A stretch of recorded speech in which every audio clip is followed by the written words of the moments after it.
fue hallado con una camisa blanca, empapada de sangre y de almizcle. En el piso de mármol de Portsmouth, donde ayer mismo resonaban la risa y el tintinear de las espuelas, ahora se alzaba el silencio, opaco, como la calma antes de la tormenta. A sus pies yacía un puñal, corto, marinero, con la hoja mellada. El sol centelleaba en su empuñadura. El duque de Buckingham, favorito de dos reyes, yacía boca abajo, como si aún pretendiera incorporarse. La multitud no lloró. La gente miraba con ese silencio en el que no hay horror, solo satisfacción.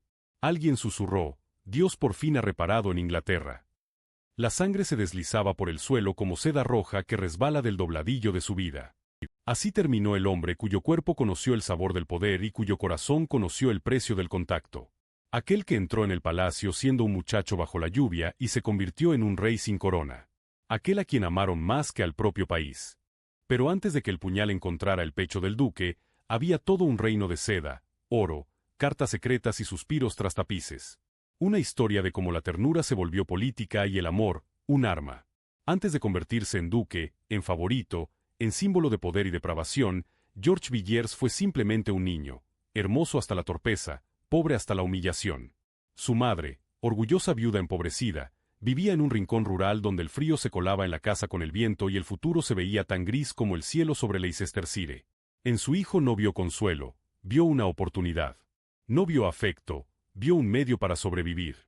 Lo instruyó no con palabras, sino con miradas. Debes mirar a la gente de tal modo que ellos mismos deseen inclinarse, le decía, ajustándole un cuello de encaje, la única prenda costosa que quedaba de su padre. George lo recordó. No necesitaba que le explicaran que el mundo se divide entre los que suplican y los que reciben súplicas. Muy pronto eligió lo segundo. Cuando cumplió 12 años, su madre lo envió a Londres.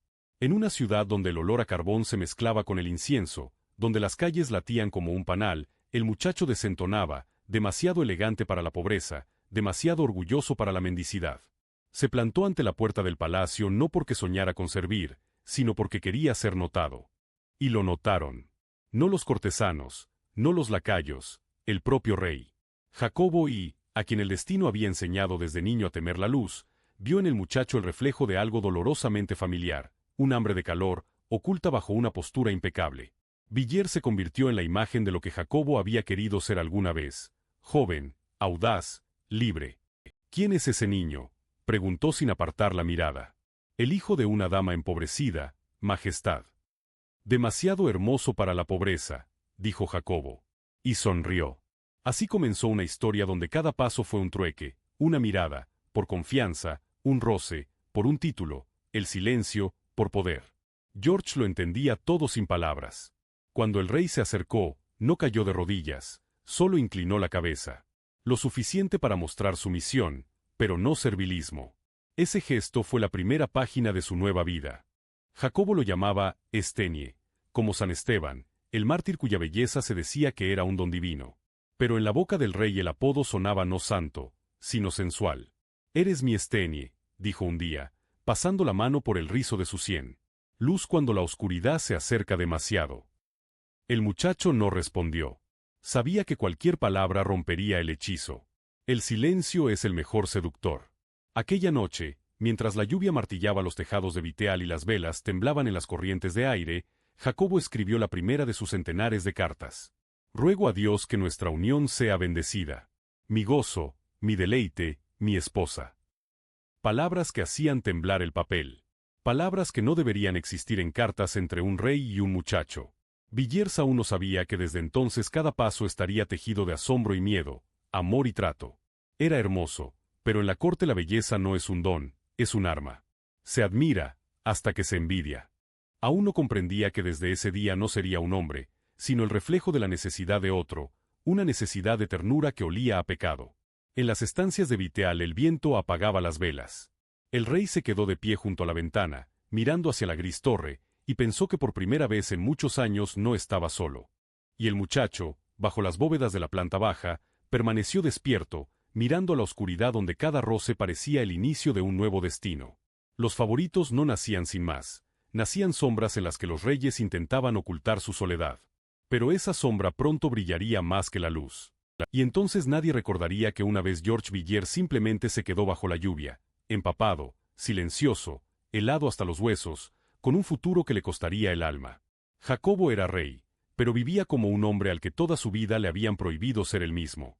En su corazón había más miedos que en el de cualquier mendigo de las calles de Londres.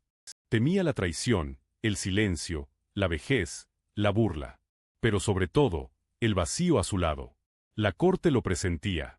La gente se movía ante él como actores ante un director, adivinando su ánimo, eligiendo las palabras. Nadie se atrevía a hablar con franqueza. Y entonces llegó alguien que no habló en absoluto. George. Entró en la vida de Jacobo en silencio, casi inadvertido, pero desde ese momento el silencio dejó de dar miedo. El rey lo miró y vio todo lo que a él le faltaba: juventud, ligereza, la certeza de que el mundo le pertenecía. «Eres mi espejo», le dijo una vez a Villiers. «Cuando te miro, vuelvo a creer que sigo vivo». El apego real se volvió evidente. Primero, paseos por los jardines, conversaciones sobre libros, sobre Dios, sobre música. Luego, visitas frecuentes a las estancias privadas. La corte empezó a murmurar. Cenan juntos demasiado a menudo. Somerset ya no goza de favor. El rey ha encontrado una nueva sombra. Pero Jacobo no escuchaba. Se inclinaba hacia George como un hombre hacia el sol tras un largo invierno. A veces se permitía lo que no permitía a nadie: un ligero toque en el hombro, una mirada prolongada, una frase demasiado tierna para ser meramente amistosa. «Eres el gozo de un corazón viejo», escribía en cartas llenas de dolor y franqueza, «mi oración de la mañana y mi descanso de la noche». George leía esas líneas y callaba. No respondía con palabras, sino con su persona, la espalda recta, una leve sonrisa, la cabeza suavemente inclinada. Dejó que el rey creyera que lo que había entre ellos era sentimiento, no cálculo. Y, sin embargo, en su interior ya maduraba una claridad fría. El amor de un rey no es un regalo sino una herramienta. Y si la herramienta está en manos hábiles, con ella se puede construir un imperio. Así comenzó un nuevo juego. El rey, cautivo de su propio corazón. El joven, aquel que había aprendido a gobernar corazones. Y ninguno entendía aún que su vínculo, nacido de la ternura, acabaría en una tormenta que ahogaría a Inglaterra. Adquirió el gusto demasiado deprisa. Primero, un anillo, luego un título, luego un lugar junto al lecho del rey. Todo lo que hacía poco parecía inalcanzable ahora estaba al alcance de la mano. George aprendió a hablar solo lo necesario. Comprendió que el poder tiene un olor, mezcla de incienso, pergamino viejo y sudor humano. Si lo respiras el tiempo suficiente, ya no puedes vivir sin él. Ya no era el muchacho de la puerta bajo la lluvia. Ahora entraba en las cámaras sin pedir permiso, y todos inclinaban la cabeza. «Maese Villiers», susurraban los cortesanos, pero ya había miedo en esas palabras. Era joven, apuesto e inimaginablemente cercano al rey. Demasiado cercano. Jacobo no ocultaba su apego. Se sentaba junto al fuego sosteniendo la mano de George como un anciano sostiene aquello que da sentido a su vida. «Sin ti, Stenie, no existo», decía. «Eres mi paz y mi locura». A veces esas palabras sonaban casi a oración. A veces, a confesión. Pero tras los muros de la cámara zumbaba el veneno. Los lores se cruzaban miradas, los ministros susurraban. «Ese chico lo gobierna todo. Se acuesta con el rey y con el tesoro». El veneno se esparcía en la sombra, como moho sobre el oro. Villiers sabía que la envidia era el precio inevitable. No le asustaba. Al contrario, echaba aceite al fuego. Sus ropas se volvían más ricas, sus movimientos más perezosos, sus sonrisas más frías. Provocaba deliberadamente a quienes no podían acercarse al trono. Comprendió que la belleza no es adorno sino un modo de humillación. Obligaba a los viejos nobles a ver en él lo que ellos jamás tuvieron: juventud, poder, audacia. El rey le dio castillos, títulos, tierras. Pero George quería más. Deseaba que cada paso suyo por los salones de mármol resonara en los corazones de quienes lo odiaban. En cierto momento dejó de ser para Jacobo un simple favorito. Se convirtió en símbolo de una fidelidad que el rey nunca había tenido. Jacobo lo defendía de acusaciones, excusaba excesos, cerraba los ojos ante el desdén de los nobles. «No es un ladrón, es mi luz», dijo una vez el rey al parlamento. «Si lo odiáis a él, me odiáis a mí». Y así el joven de casa pobre se convirtió en el escudo del monarca, y en el cuchillo que poco a poco cortaba la corona inglesa desde dentro. Mientras todo Londres lo miraba, George Villiers sonreía. Ya presentía, la caída no asusta mientras te hacen reverencias. Lo que da miedo es cuando dejan de hacerlo. Y estaba dispuesto a todo para mantener a raya ese momento. Ahora lo tenía todo. Tierras, títulos, el tesoro, ejércitos, cosas que ni a los reyes se conceden sin amor. En apenas 3 años se transformó de muchacho sin nombre en duque de Buckingham, un título no revivido desde antiguos caballeros. Jacobo lo elevó tan alto que el aire en torno se volvió tenue, casi ponzoñoso. Pero allá arriba George se sentía en casa.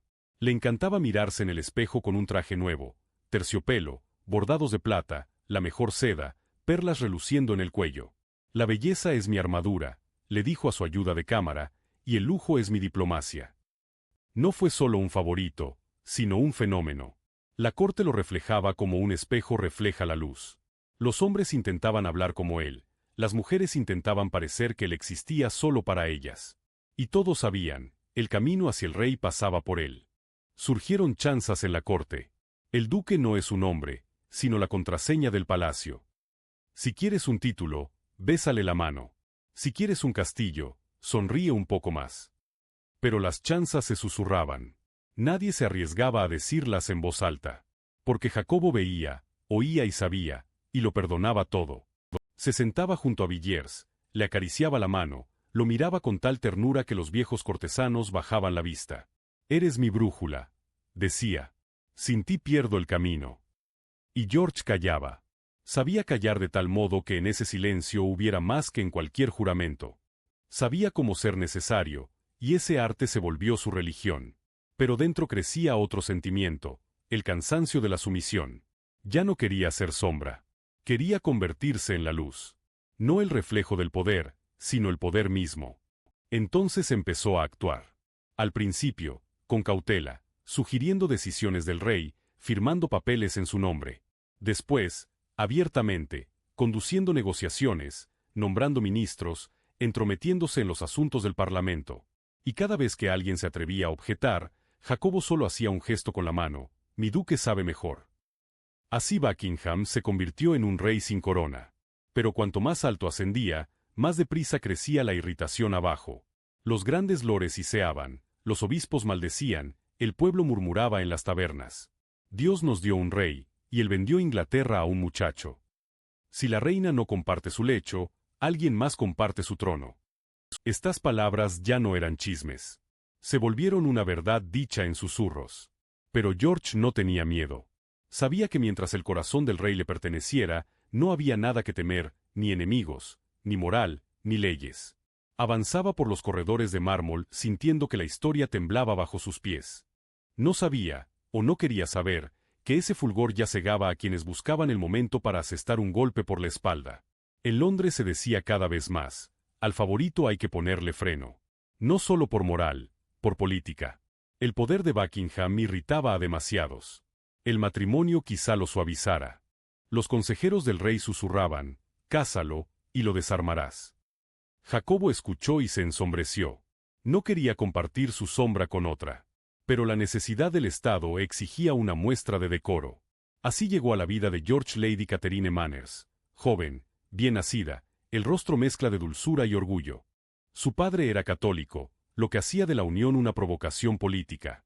Pero a George no le importaba la religión, solo el juego. Y comprendió al instante, ese enlace le traería más poder que cualquier caricia real. No cortejó, actuó. Catherine reparó en él en una recepción. Estaba en el umbral con un coleto plateado, como tejido de luz de luna. Su mirada, directa, demasiado audaz para la etiqueta. Ella apartó los ojos, pero demasiado tarde, él ya sabía que había ganado. El rey se enteró de las intenciones de Villiers el último. Y estalló. «Me traicionas por esa muchacha», gritó. «Olvidas quién te hizo lo que eres». Pero George solo inclinó la cabeza. «Majestad, esto no es traición». Esteba. Mincio. Era un trato puro y frío. La familia de ella se volvió protestante para el matrimonio, y la unión se selló no en la iglesia, sino en los pasillos del poder. Se dijo que Catherine pasó una noche en la casa de la madre de George, y por la mañana su padre declaró: «Mi hija ha sido comprometida. Solo el matrimonio salvará el honor de la familia». Era una añeja estratagema, pero en sus manos funcionó. Jacobo rechinó los dientes, pero se vio obligado a bendecir el enlace. Y así George Villiers, el amado del rey, se convirtió en hombre casado. Catherine le aportó una enorme fortuna, pero no amor. Lo miraba con admiración mezclada con miedo, como se mira a una estatua, hermosa, fría e inútil. Sentía que a su lado había un hombre cuyo corazón estaba tomado, y no por una mujer. Villiers, como siempre, fue impecable. Interpretó al esposo ideal, apareció en recepciones, besó la mano de su esposa, sonrió en el momento oportuno. Pero cuando se cerraban las puertas, se marchaba hacia donde ardía el fuego en las estancias del rey. Catherine guardó silencio. Comprendía que su matrimonio no era una vida, sino una pantalla. Y, sin embargo, a veces por la noche rezaba: Señor, haz que olvide por un instante a su rey y recuerde que es un hombre. Pero Dios calló. Y el silencio en el dormitorio del duque de Buckingham creció tan denso que hasta la seda de las almohadas parecía hielo. Se convirtió en la encarnación del lujo. Cada día George aparecía en la corte como una obra de arte viviente. Sus puños ardían con diamantes, sus trajes iban cosidos con perlas, y los tacones de sus botas iban trenzados con oro. No era un hombre, una leyenda en movimiento. Cuando cruzaba un salón, las damas se quedaban quietas y los hombres escondían su irritación tras sonrisas tensas. A su lado, todo parecía deslucido. Hablaba en voz baja, casi perezosa, pero tras sus palabras el rey cambiaba decisiones, los ministros caían en desgracia y los destinos de familias enteras daban vuelta en una noche. La corte se convirtió en un escenario donde él interpretaba siempre el papel principal. En fiestas, Buckingham bailaba primero, en consejos, hablaba el último. Incluso en las iglesias la gente miraba menos a la cruz que a cómo el duque cruzaba los brazos sobre el pecho. Brilla tanto que no se puede ver el cielo, susurraba el clero. Y quizá tenían razón. Pero el brillo tenía un precio. El pueblo pasaba hambre, el tesoro se vaciaba. Londres murmuraba, las tabernas bramaban, ese pavo real vive de nuestros impuestos. Los papeles dibujaban su caricatura, perlas al cuello, un puñal a la espalda, con el pie de foto, el mimado del rey y el azote del país. George se reía de los dibujos. No temía ni el rumor ni el odio. Los tomaba como prueba de su poder. Porque cuando todos hablan de ti, gobiernas. Pero cuanto más ardía su luz, más oscura se hacía la sombra. Le gustaba ostentar su poder, deliberadamente. Una vez, durante un consejo, se atrevió a interrumpir al arzobispo. Su gracia, dijo con una sonrisa helada, si entendiera las oraciones tan bien como yo entiendo la política, quizá Dios le escucharía más a menudo. La sala se congeló. Pero el rey solo esbozó una mueca. En aquellos años se le permitía todo. Construía palacios, organizaba bailes, encargaba a Rubens, escenas de dioses antiguos demasiado francas para la época. Le encantaba que le siguieran los susurros, de admiración, de censura, de envidia, cualquier cosa menos silencio. En cierto momento, hasta Jacobo se cansó de defenderlo. Las cartas del rey fueron menos, más frías. Te has vuelto demasiado estridente, mi Estenie, escribió una vez. Brillas demasiado. Incluso la luz, cuando no conoce medida, se convierte en fuego. George leyó y sonrió. Pensó que no era más que el cansancio de un monarca viejo. No captó la advertencia en esas palabras. Aún era un susurro. No todavía un puñal. Pero ya con el sabor de la sangre por venir. En la primavera de 1623, mientras Londres se asfixiaba entre chismes y perfume cortesano, el duque de Buckingham decidió que era hora de demostrarle al mundo que no era solo el adorno del trono. Era un diplomático, un estratega, un hombre apto para moldear el destino de un imperio. Su plan fue audaz: acompañar personalmente al heredero, el príncipe Carlos, a España para concertar el matrimonio con la infanta María Ana de Austria. Esto fortalecerá la dinastía y traerá paz, aseguró. Pero en verdad quería más. Soñaba con mostrar a Europa que donde el duque de Buckingham pusiera el pie, hasta los monarcas más orgullosos se inclinarían. El viaje fue secreto, sin séquitos oficiales, sin banderas. Solo dos hombres, el heredero de Inglaterra y su deslumbrante favorito. Viajaron con nombres falsos como caballeros de romances, la leyenda romántica convertida en apuesta de Estado. Los españoles los recibieron con cortesía recelosa. El príncipe Carlos era modesto, cortés. Y, sin embargo, todas las miradas se dirigían a Buckingham. Su porte, su atuendo, sus modales, todo inspiraba a la vez admiración e irritación. Era demasiado inglés para Madrid, demasiado libre, demasiado apuesto para ser inofensivo. La infanta, criada en una corte católica severa, apartaba la vista cuando él se acercaba. Las doncellas susurraban que el duque llevaba bajo la capa un frasco de ámbar gris y cartas del rey Jacobo. Pero tras las sonrisas había frialdad. España no daría a su princesa a forasteros, y menos a uno que olía a escándalo y pecado. Buckingham intentó seducir, y fracasó. La corte de Madrid vio en él no a un diplomático, sino a un actor. Lo que deslumbraba en Londres aquí parecía insolencia. Las negociaciones se derrumbaron como un castillo de naipes. La infanta se negó. Carlos fue humillado, Inglaterra, objeto de burla. Cuando regresaron no hubo fanfarrias, solo un rumor de cólera. Quiso comprar la paz con perfume y encajes, escribió la prensa londinense. Trajo deshonor en lugar de alianza. En el Parlamento hablaron abiertamente, el duque no era un diplomático, sino un desastre. Con él el país sangraba dinero, honor, aliados. Pero Jacobo volvió a defenderlo. Es mi Stenie, dijo, y no permitiré que el mundo juzgue al amor. Buckingham inclinó la cabeza, y por primera vez entendió que la protección real no es eterna. Depende del aliento de un monarca envejecido. Y cuando ese aliento se detenga, todo su reino de seda, su brillo perlado, puede caer con él. Mientras tanto seguía resplandeciendo. Y tras esa luz se alargaba una sombra. Para el otoño de 1624 la paciencia de Inglaterra se quebró. La aventura española, terminada en humillación, había costado al tesoro millones y una abundancia de vergüenza. Procesiones de soldados harapientos de campañas fallidas avanzaban por Londres, y la multitud murmuraba, mientras nosotros tiritamos, el baile cubierto de perlas. Buckingham, como siempre, mantuvo la cabeza alta. Ignoró basura y mofas. Iba en una carroza incrustada de oro y desde su ventana no veía personas, veía un paisaje de su gloria. Le encantaba ser odiado. El odio también es reconocimiento. Pero el Parlamento ya no podía callar. En sesión, su nombre sonaba como una maldición. «Vende los cargos», gritaban unos. «Arruina el reino», respondían otros. Cada palabra era un clavo en el ataúd de su reputación.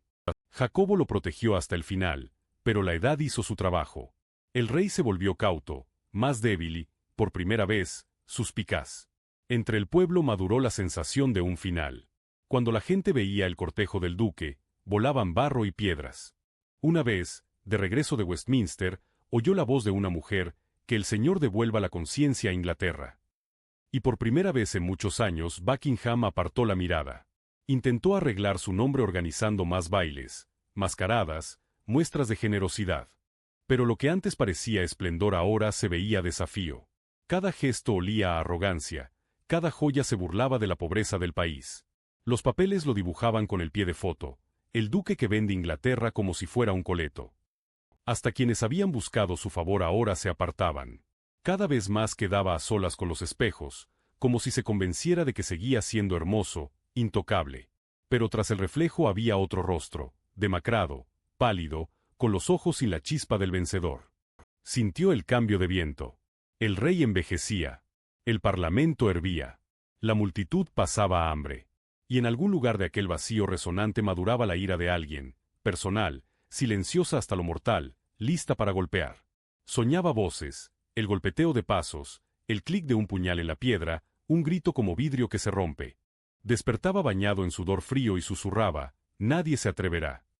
Pero su corazón sabía, lo harían.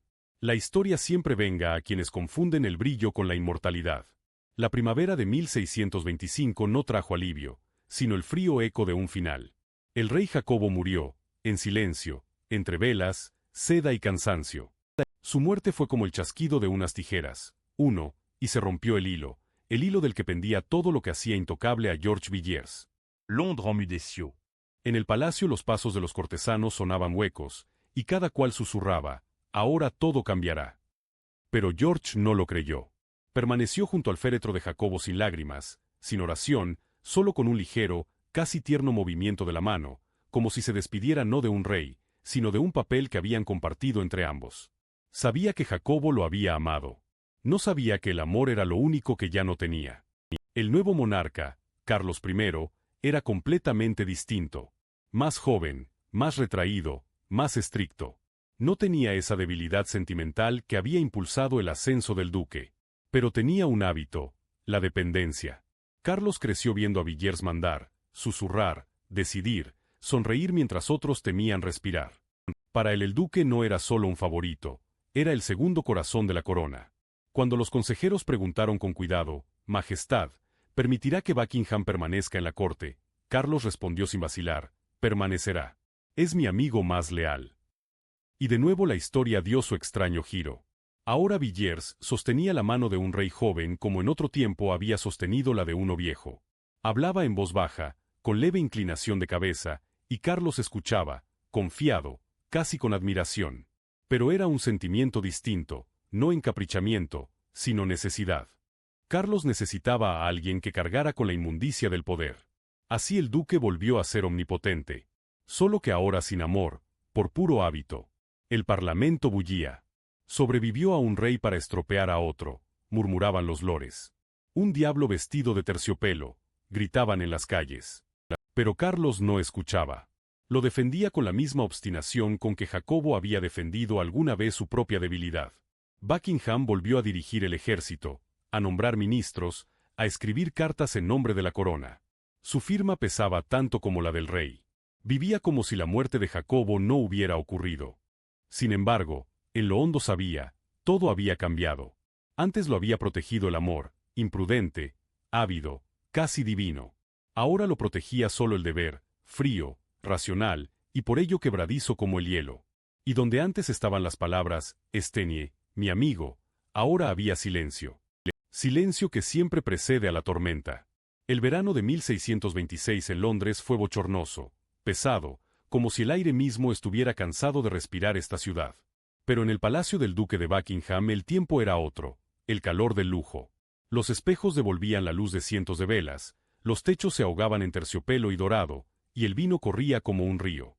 Parecía como si George quisiera engañar al destino. Cuanto más tronara el odio, más espléndida debía ser la risa. Daba fiestas todas las noches. Venian ambassadors, condesas, potas, actresses.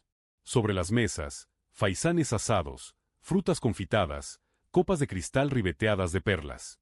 Nadie se atrevía a hablar de política, solo de vestidos y perfumes nuevos. Y fuera, bajo las ventanas, la gente se reunía. Hambrienta, silenciosa, con los ojos reflejando el resplandor de sus velas, como una llama que pronto prendería la casa. Cada tarde se vestía como quien pisa un escenario, terciopelo blanco, espada incrustada, anillos en cada dedo. Que vean a quien odian, le decía a su ayuda de cámara, sonriéndole al reflejo. Pero a veces, cuando se quedaba solo, su mirada se detenía en sus propias manos, finas, cuidadas, y, sin embargo, ya temblorosas. Comprendía, la belleza ya no salva. Se ha convertido en un recordatorio de cuántas veces compró atención en lugar de ganarla. Carlos aún lo mantenía cerca, pero entre ambos había crecido el hielo. El rey joven se cansó de susurros y acusaciones interminables. Con más frecuencia en las recepciones decía, el duque se ocupará de ello, pero su voz había perdido calidez, sonaba como la orden a un criado. El parlamento exigía un juicio. Que responda ante el pueblo. Buckingham se reía, alzando la copa. ¿El pueblo? Que el pueblo aprenda primero a manejar cuchillo y tenedor. Seguía brillando, pero ahora había desesperación en su brillo. Hasta su esposa Catherine dejó de recordarle la fe, sabía que era inútil. Una vez, en un baile, el bufón de la corte se atrevió a decir, «Su gracia, dicen que todos lo odian salvo los espejos». El salón se heló, pero el duque rió. «Al menos los espejos siempre dicen la verdad», replicó, y, guiñando un ojo, pidió vino. Pero la verdad estaba en otra parte, fuera de sus muros crecía la cólera. No se oía a través de la seda y la música, pero ya caminaba por las calles, reuniéndose paso a paso, mirada a mirada, nombre a nombre. Y en el corazón de ese odio se templaba una mano, fría, resuelta, que pronto cortaría el tejido de su destino tan fácilmente como el acero corta el terciopelo. Llegaban con más frecuencia cartas extrañas a la casa del duque. Sin firma, en papel barato, con letra grasienta y vacilante. «Tu soberbia será pagada», decía una. «El pueblo aguarda justicia», decía otra. Los sirvientes temían tocar los sobres. El secretario los quemaba mientras el duque bostezaba y bebía vino. Estaba acostumbrado al odio como parte del entorno, tan familiar como la plata labrada y el olor a almizcle. Pero un día se detuvo ante el espejo más de lo habitual. Bajo los ojos se le habían formado sombras. En las sienes, finos hilos de canas. Y por primera vez vio en su reflejo no confianza, sino zozobra. Envejeciendo, se burló de sí mismo. No. Solo cansado de ser un dios. Pero a los dioses no se les perdona cuando caen. En aquellos días, lo que circundaba a Buckingham ya no eran rumores, eran maldiciones. En las tabernas cantaban coplas, bebe a costa de la nación, duerme con los impuestos de las viudas. En los muros garabateaban con carbón, que caiga el juicio. Carlos intentó consolarlo. No haga caso, George. La envidia, el precio de la gloria. Pero los ojos del rey delataban miedo. Comprendía, el duque se había vuelto demasiado odiado para defenderlo sin pagar un precio. Buckingham se sostuvo, como siempre, con belleza. Reía, lanzaba monedas a los mendigos de la puerta, invitaba a cenar a enemigos y los halagaba, como si echara los dados por el destino. Mirad, no soy un monstruo. Solo sé vivir mejor que vosotros. Y, sin embargo, por la noche, cuando morían las velas, no podía dormir. Cada roce tras la puerta, cada paso de un sirviente sonaba como un eco. En los pasillos le parecía ver ojos, duros, fríos, corrientes. No envidiaban, calculaban. Entonces volvía a mirarse en el espejo. A través del reflejo le parecía que alguien estaba detrás, una figura con capa, el rostro indistinto. Parpadeaba, y la imagen desaparecía.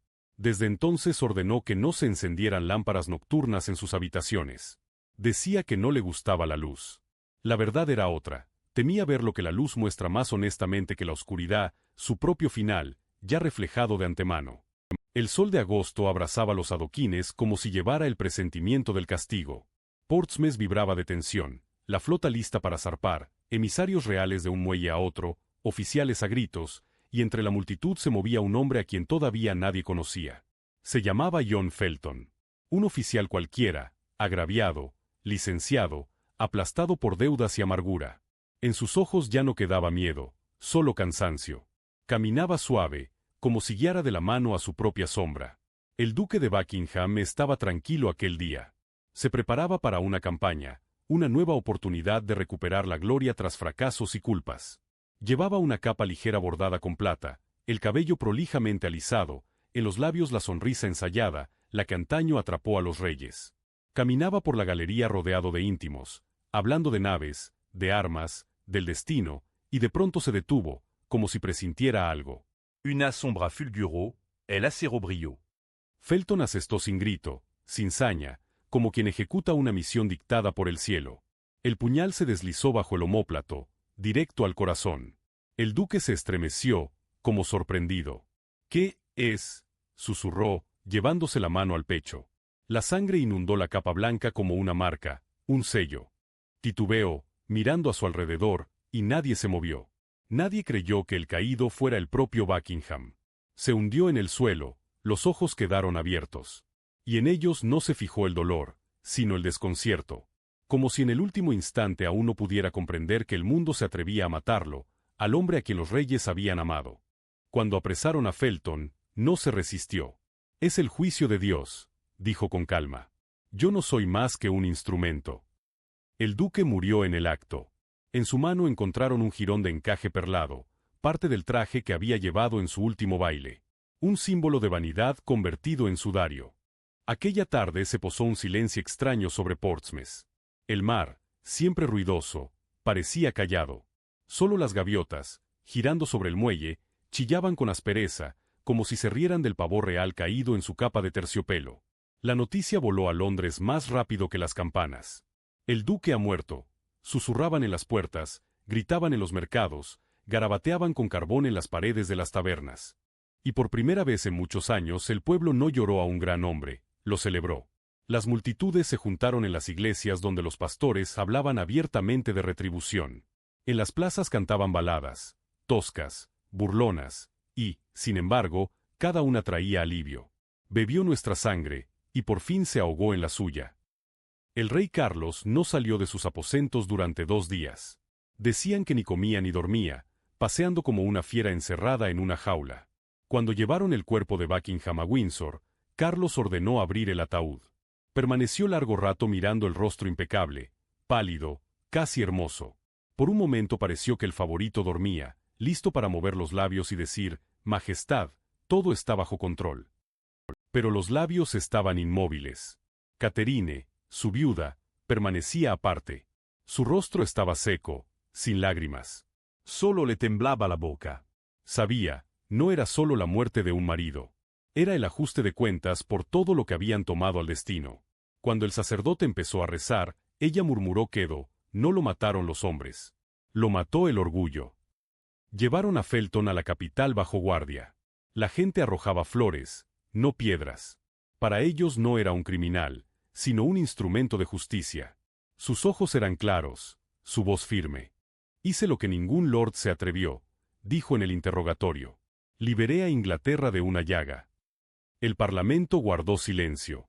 El rey exigió la ejecución, pero los jueces demoraron. Incluso en la cámara flotaba la idea, ¿y si de verdad era un castigo de lo alto?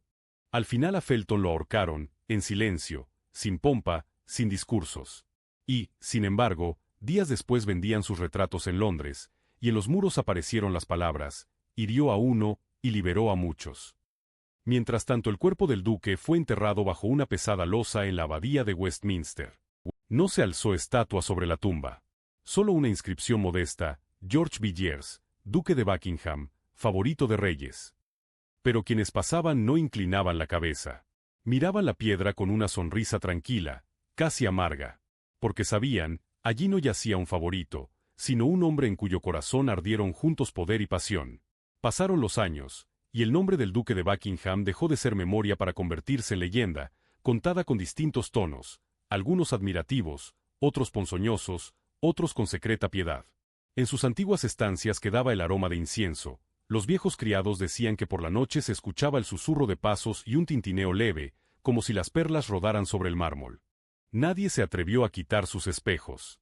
Se decía que a veces en ellos se encendía un reflejo, un joven con una sonrisa fría y la sombra de una mancha de sangre en el pecho.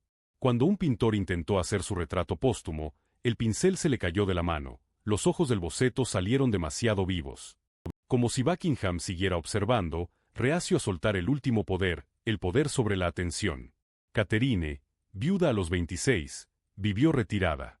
No permitió que nadie pronunciara su nombre, pero guardó el guante bordado con perlas que él había llevado en su último baile. A veces, al atardecer, lo tomaba entre las manos y susurraba, «Quisiste brillar para siempre. Pues bien, brillas». Y apagaba la vela. El rey Carlos conservó largo tiempo en su escritorio una miniatura, Buckingham con un coleto escarlata, con una leve sonrisa. Cada vez que la miraba, parecía volver al conocimiento de que no había perdido a un favorito, sino una parte de sí mismo, su debilidad, su juventud, su reflejo. Quizá por eso, años más tarde, él mismo se plantó en el cadalso con la misma calma fría en los ojos. La historia sabía cómo cerrar sus círculos. El duque de Buckingham quedó en la memoria no como héroe ni como villano, sino como recordatorio. El poder construido sobre el hambre de ser adorado termina, inevitablemente, con una cuchillada. Las perlas de sus trajes se apagaron, los espejos se enturbiaron, pero la sombra permaneció. A veces, en las mañanas brumosas de Londres, si caminas por los viejos corredores de Westminster, puedes oír un sonido leve, una gota o una perla rodando sobre la piedra. Y parece no ser solo un eco del pasado, sino el aliento de un hombre que vivió demasiado hermosamente como para desvanecerse sin dejar rastro.